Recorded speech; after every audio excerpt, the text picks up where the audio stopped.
Of all the sounds in the world, the one Margaret missed the most was the jingle of keys in the door. For over 3 decades, it had meant one thing. David was home.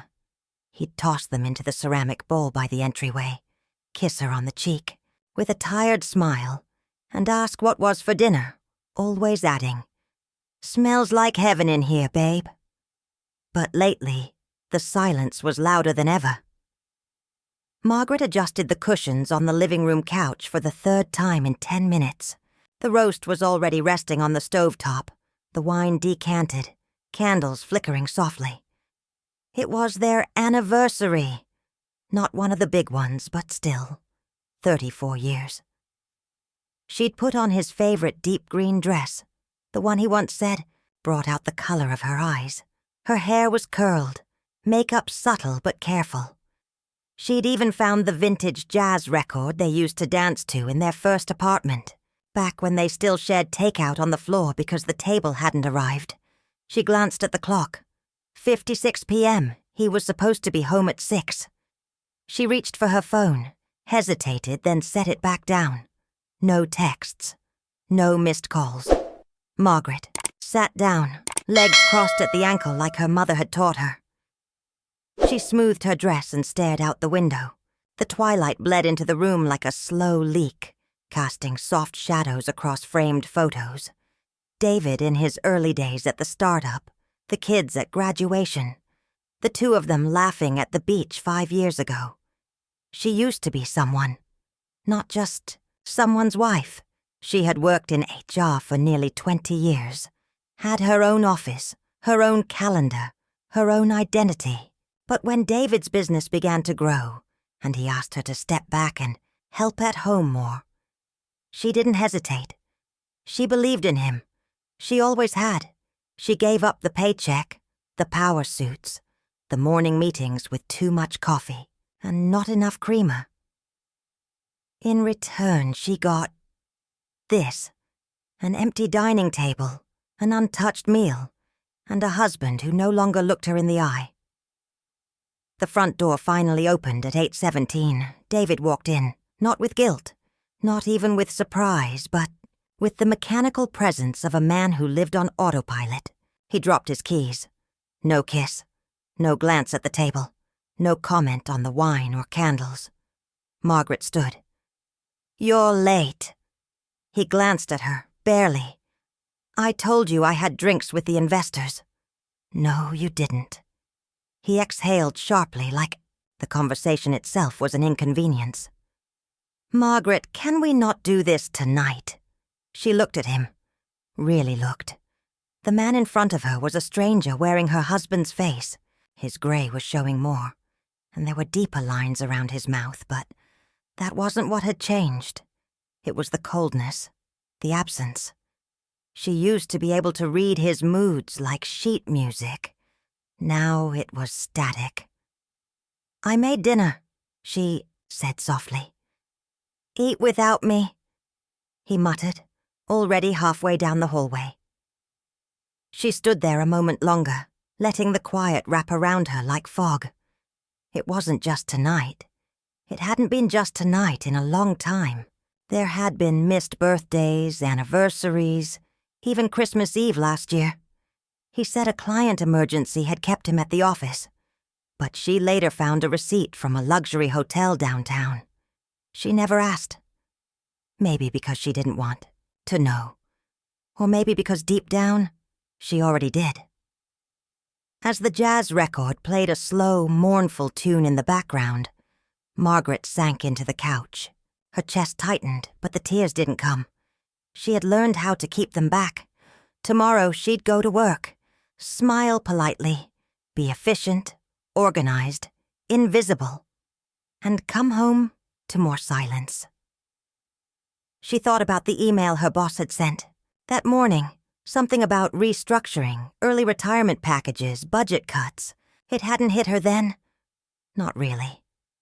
But now, as she sat in the dim living room, with a full table and an empty chair, the edges of that message started to cut into her. The world was shifting beneath her feet, and she didn't even know yet how. far she was about to fall.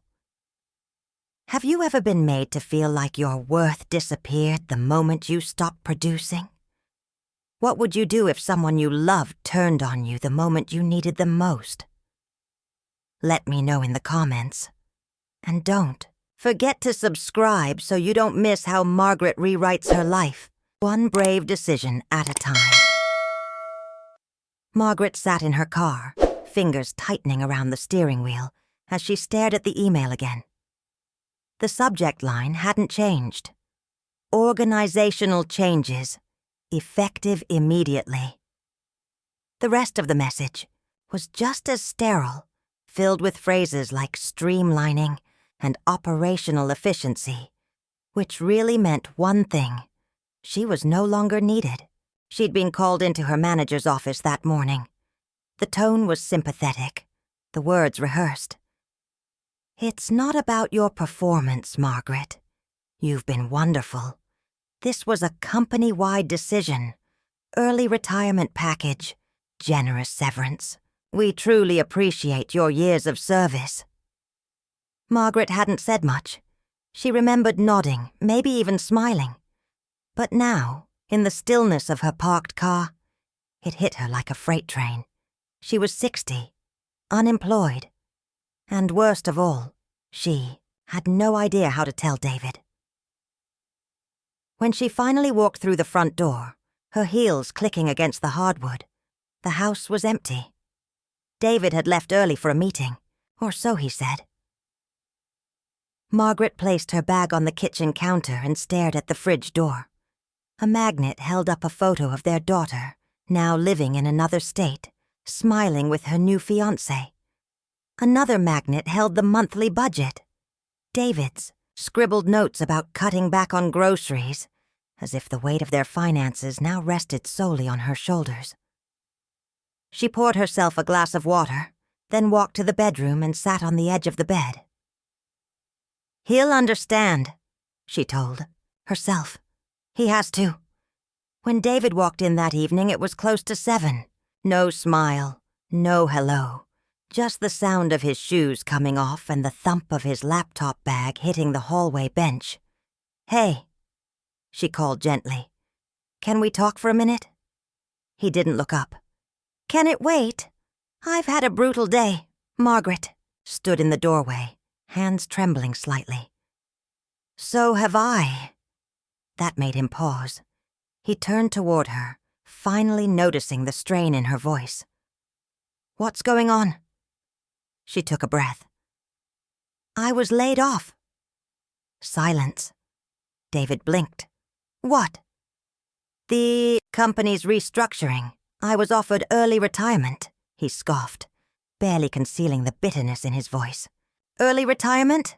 That's just a polite way of saying you got canned." She flinched. "It wasn't personal. Half my department—" "We're barely keeping up with bills as it is, Margaret," he snapped. "And now you decide to drop this on me?" Her heart dropped. "I didn't decide this. It happened. And I thought I should tell you." "Great," he muttered, running a hand through his hair. "Just great." "So now I have to carry everything on my back?" She stared at him. "You asked me to quit my job 10 years ago to help you build your company. When it didn't work out, I went back to work to support us." He rolled his eyes. "Don't start with that again." "No," she said firmly. "Let's talk about it. I gave up my career for you. I've worked every day since to keep us afloat, and now I'm being treated like I'm the problem?" David didn't answer right away. He just stared at her, his face unreadable. Then he turned and walked to the fridge. "I need a drink." That night they ate in silence. Margaret picked at her food, the weight in her chest growing heavier with each passing minute. She looked at the man across from her, the man she had supported through failure, illness, and every unfulfilled promise. And now, the moment she needed support, he looked at her like a liability. When she lay in bed that night, David already asleep beside her, Facing the other way, Margaret stared at the ceiling and let the quiet scream in her ears. She had spent her life being dependable, selfless, accommodating. But now, in the hour of her own need, she was utterly alone. And somewhere, buried beneath the grief and the fear, a flicker of something else began to form. It wasn't anger, not yet. It was the realization that maybe, just maybe, she'd been invisible long before she lost her job. It happened 3 days later. No warning, no fight. Just a moment so cruelly quiet, so absurdly sudden, that Margaret would later wonder if she'd dreamed it. The morning started with burnt toast. She had been too distracted to watch it, her mind spinning with job boards, LinkedIn logins, and the gnawing emptiness of not having a routine. David had already gone when she came downstairs. No note, no kiss goodbye. By mid-afternoon, she had applied to 4 jobs, all of which seemed to want someone younger, someone with recent experience, someone she no longer was. She made tea, let it go cold, folded laundry that wasn't hers, reread the severance letter again, as if it might say something new. When David came home, he didn't even look in her direction. He dropped his coat on the back of a chair and headed straight to his office. She followed him in. "David, we need to talk." He didn't look up from his laptop. "If this is about the groceries, I already ordered from the app." She stared at him, disbelief twisting in her chest. "Groceries? No! This is about us. About the way you've been treating me." He sighed, leaned back in his chair, and folded his arms. "Margaret, I don't have time for this right now." "You never do." Her voice cracked. "Not when I told you I was laid off. Not when I needed you to just listen. I feel like I'm not even in this marriage anymore." He stood abruptly. "You want to talk about marriage? Fine, let's talk. You're not contributing, Margaret. You're not working. You're not helping. You sit in this house all day, sulking and applying to jobs you're never going to get." The words landed like punches. She stepped back, her throat tightening. "You think I'm useless?" "I think," he said, pacing now, "that I've carried this family long enough. And if I'm honest, yes, I think you've been dead weight since the day you walked away from your career." Her hands trembled. "I walked away for you. And now you're here. Waiting for what? Pity? A medal?" He laughed bitterly. "I'm done pretending everything's okay, Margaret. Maybe it's time you face the truth." Silence stretched, between them, dense and suffocating. Then, he said the thing that would break something inside her forever. "I want you to leave." She blinked. "What?" "I want you out. Today. I've already packed your things." She thought he was bluffing, until she turned the corner into the hallway and saw it. Her suitcase, sitting by the door, like an accusation. Her breath caught in her throat. "You can't be serious." "I've already changed the bank passwords," he said coldly. "I'll send you some money to tide you over, but I can't keep doing this. I need space." "You need space," she whispered. "From me?" He shrugged, eyes empty. "From the weight of your failure."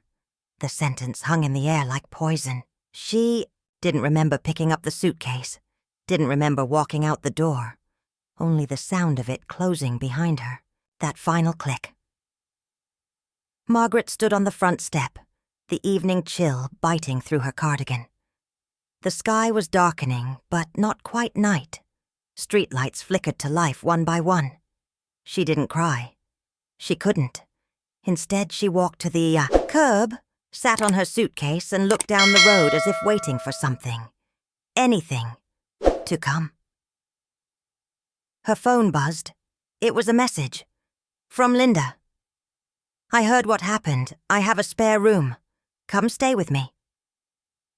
Margaret stared at the screen, blinking away the sting in her eyes. For the first time in 3 days, she allowed herself to exhale. She stood up, pulled the suitcase behind her, and began to walk. No destination, not really. But somewhere deep inside, a new thought began to bloom. Not of revenge, not yet, but of reckoning. Linda's guest room smelled faintly of lavender and clean linens.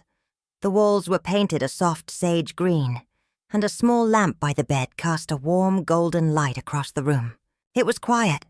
No clicking keyboards, no slamming doors, no silence that screamed rejection. Margaret sat on the edge of the bed that first night, unsure of what to do with her hands, her thoughts, or her life. Everything felt unfamiliar. Not just the room, but herself. Linda appeared at the door with 2 mugs of tea. "Chamomile," she said. "I figured you didn't need anything with caffeine tonight." Margaret managed a small smile. "Thank you." They sat together in silence, the way old friends sometimes can, when the presence alone is enough. "I never thought it would end like this," Margaret said after a long pause. "Not with a suitcase on the porch." Linda sipped her tea. "It never ends the way we imagine, does it? I thought we were solid. I thought I mattered." "You do," Linda said gently. "You just forgot it for a while." They stayed up late that night, talking about everything and nothing. About old dreams, the kids, the times they used to sneak wine into book club meetings. Linda had divorced 10 years ago. Her ex-husband had left her for someone 20 years younger. She had cried, screamed, grieved, and then rebuilt. Margaret had always admired her strength, even if she'd never said it aloud. In the morning, Margaret woke up to birdsong and sunlight streaming through the curtains. It was strange, not waking to the sound of David's alarm or the clatter of him rushing out the door without saying goodbye.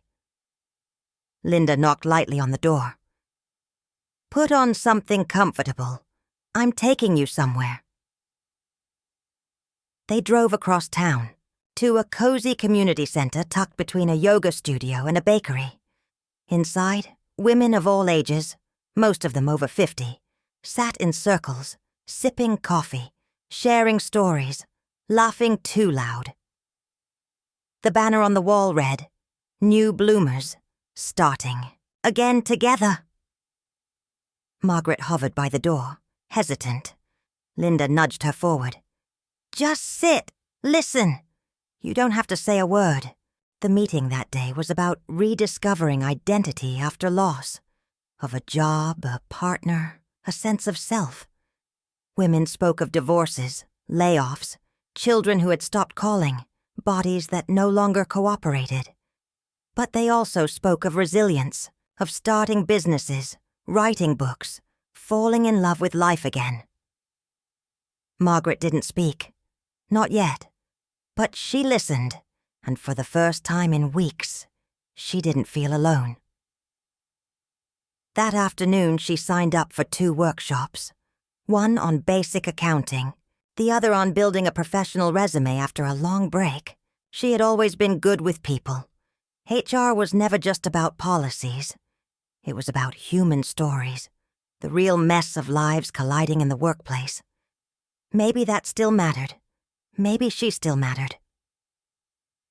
She began to wake up earlier, taking walks, with Linda in the crisp morning air. They'd grab coffee, then sit in silence, watching the world go by. It wasn't much, but it was a start.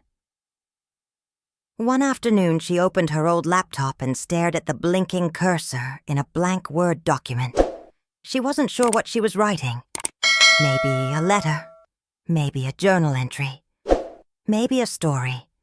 But the words came, slowly at first, then faster. "I gave up my name, my voice, my worth. Now I'm taking them back, one sentence at a time. She read the lines out loud, and for the first time, her voice didn't shake. There were still hard days. Days when she missed the sound of David's voice before it turned cold. Days when she questioned every decision that led her here. But those days were no longer every day. And then came the email. Margaret opened her inbox and stared at the subject line. Consulting opportunity. Referral from community network. A woman she met at New Bloomers had passed along Margaret's name to a boutique firm looking for a consultant to help restructure their HR protocols. She clicked it open, hands trembling slightly. They wanted to meet.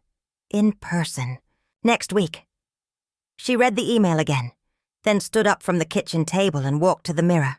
She saw wrinkles, gray hair, eyes with a little less sparkle than they used to have. But she also saw something else. Someone who had not given up. Someone who, despite being thrown away like she didn't matter, had chosen to matter anyway. Margaret touched the mirror lightly, almost like greeting an old friend. "You're still here," she whispered. "And you're not done yet." The office was sleek, modern, all glass walls and brushed steel. Margaret sat across from a man at least 20 years her junior, his designer shoes tapping beneath the table as he flipped through her resume. "You've been out of senior-level HR work for what, 10 years?"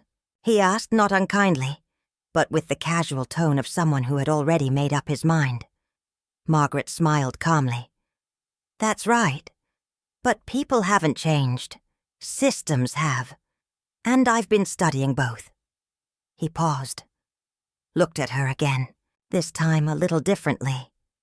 The interview lasted 45 minutes. By the end, he was nodding. By the following Tuesday, she had a contract. It wasn't a full-time job, and it didn't come with health benefits or a corner office. But it came with something far more valuable. A beginning. Margaret threw herself into the work.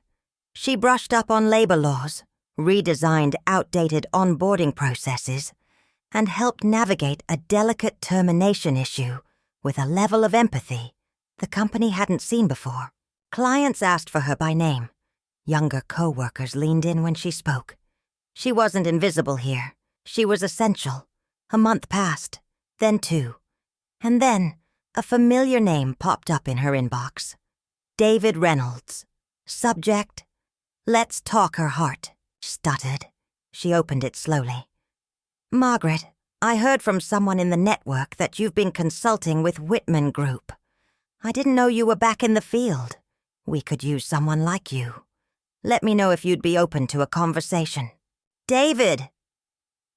She stared at the screen for a long time, torn between laughter and disbelief. She didn't respond. Not right away. It wasn't until 2 days later, when her phone rang, and a woman's voice said, "Hi, Margaret. We'd love for you to come in and meet the acquisition team. We're considering taking over a struggling tech firm downtown. You'd be advising on the transition." That everything snapped into place. The firm was David's. Whitman Group was preparing to acquire his company, and they wanted her help. She said yes. The meeting was set for Monday morning. Margaret wore a navy blazer, tailored slacks, and the red lipstick she used to reserve for quarterly reviews. As she stepped into the boardroom, a hush fell over the room. David was seated at the far end of the table. His face went pale. "Margaret?" he said, rising halfway out of his chair. She nodded politely. "Good to see you, David." The others in the room shifted uncomfortably, sensing the tension but unsure of its source. She sat, opened her laptop, and began walking through the key recommendations, her voice steady, her insight sharp. She was clear, professional, and completely in control. David barely spoke. When the meeting ended, he waited until the room cleared before approaching her. "You're consulting for them?" he asked.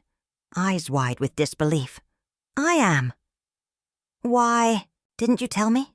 She tilted her head slightly. "I didn't think you'd care. After all, I'm just dead weight, remember?" He flinched. I was angry." "No," she said quietly. "You were cruel. And you meant it." He opened his mouth, then closed it. He looked smaller now, somehow. Less the towering presence he'd once been, and more a man trying to piece together a version of the past that no longer served him. "I was under pressure." He tried again. Margaret nodded slowly. "So was I. But I didn't throw you out." They stood in silence for a moment. "Are you happy?" he asked finally. She considered the question. "I'm becoming happy. I think that's more important." "Would you ever consider coming back?" The question hung there, absurd in its simplicity, as if everything he'd done could be undone with a few soft words. She smiled. "I've already come back, just not to you." Margaret turned and walked away, heels clicking confidently on the polished floor. She didn't look back. She didn't need to. Margaret's new apartment overlooked the marina. It wasn't large or fancy. Just a one-bedroom, with hardwood floors, mismatched furniture, and sunlight that spilled in generously each morning. But it was hers, every inch of it, from the books stacked haphazardly on the coffee table, to the herbs growing stubbornly in tiny pots by the window. For the first time in years, she had space, real space. Not just physical distance from David, but emotional breathing room. Life no longer shaped by someone else's expectations. She'd kept consulting, growing her client list slowly but steadily. Word of mouth traveled fast, especially among companies tired of cutthroat advisors and looking for someone with wisdom, empathy, and spine. She was booked out 3 months in advance. And then something unexpected happened. She started writing again. At first, it was just notes, scribbled thoughts about aging and ambition, about invisibility and rediscovery. But one afternoon, on a quiet Sunday, she sat down and wrote the first post for a blog she titled The Second Bloom. It read, "They told me I was past my prime, that I was lucky to be chosen, that I should be quiet and grateful.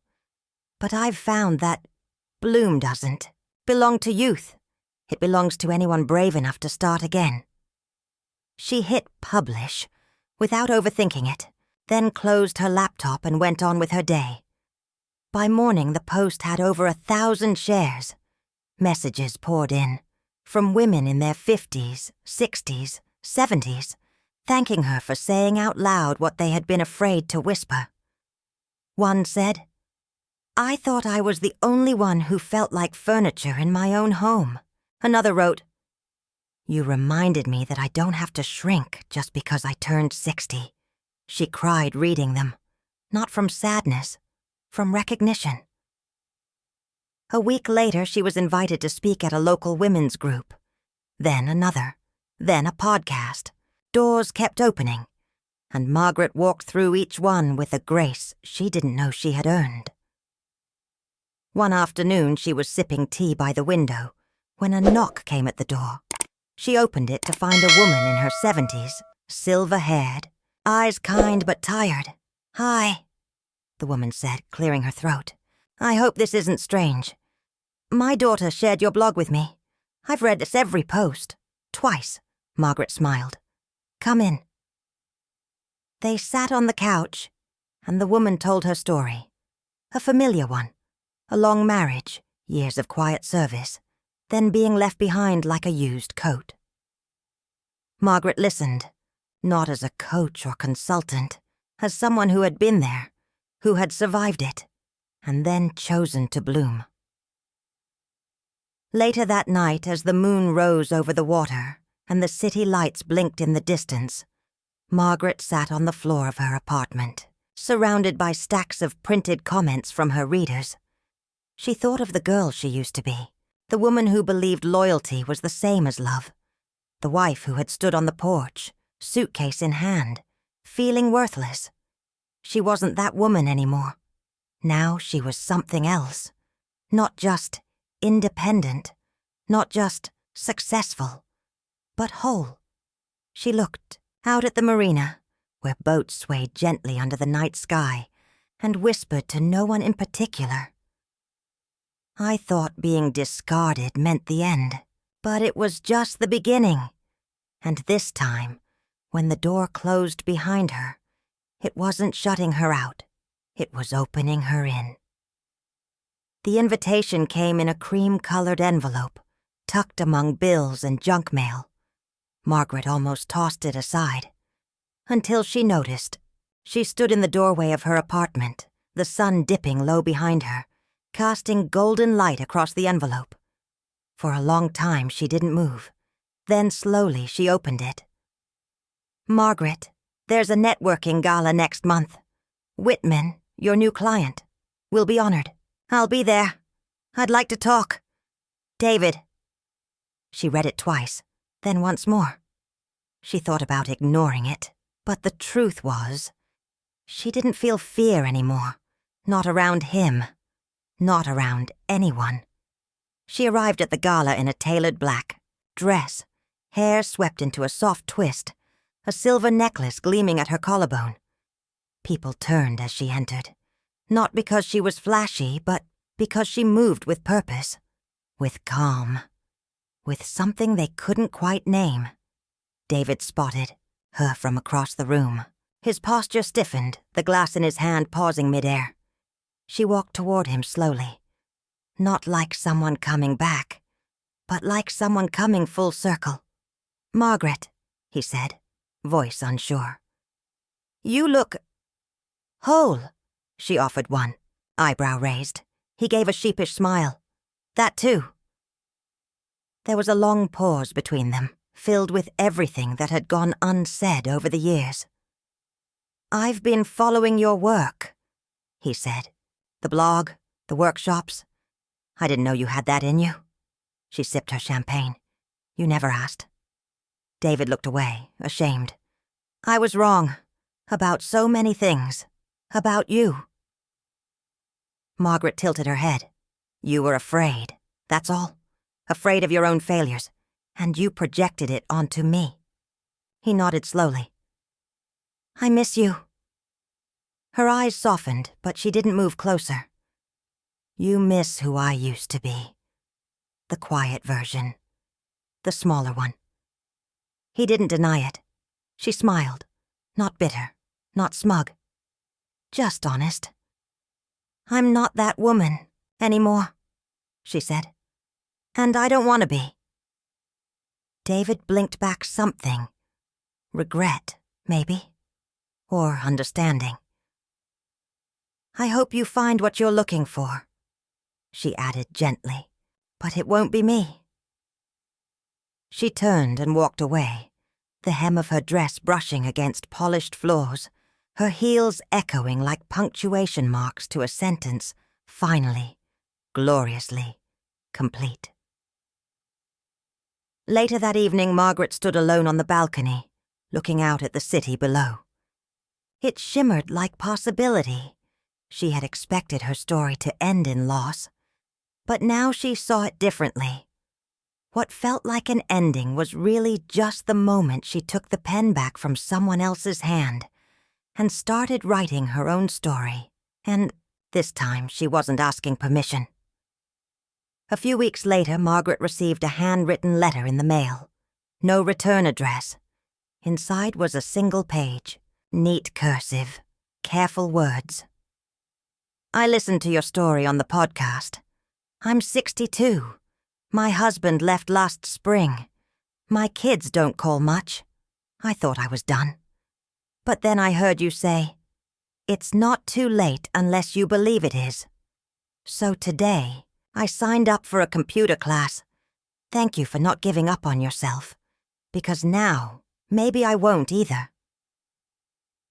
Margaret read it twice, then again. She folded the letter, placed it in a small box by her bedside, next to her grandmother's locket and the dried rose petals from the day she moved into her new apartment. And for the first time in a long, long while, she allowed herself to cry. Not from sadness, from recognition. From the quiet, powerful truth that her story, bruised and imperfect, was no longer just hers. It belonged to every woman who had ever been silenced, forgotten, or cast aside, and it would keep going. One voice at a time, one letter at a time, one brave beginning after another. Margaret's story reminds us that sometimes being broken open is the beginning of becoming whole. She didn't just survive the betrayal. She transformed it into a beginning she never imagined. Have you ever had to start over when no one believed in you? Share your story below. We read every comment. If this story touched you, comment 2 to say you loved it, or 7 if it made you think differently. And of course, like and subscribe for more workplace revenge stories that prove it's never too late to begin again.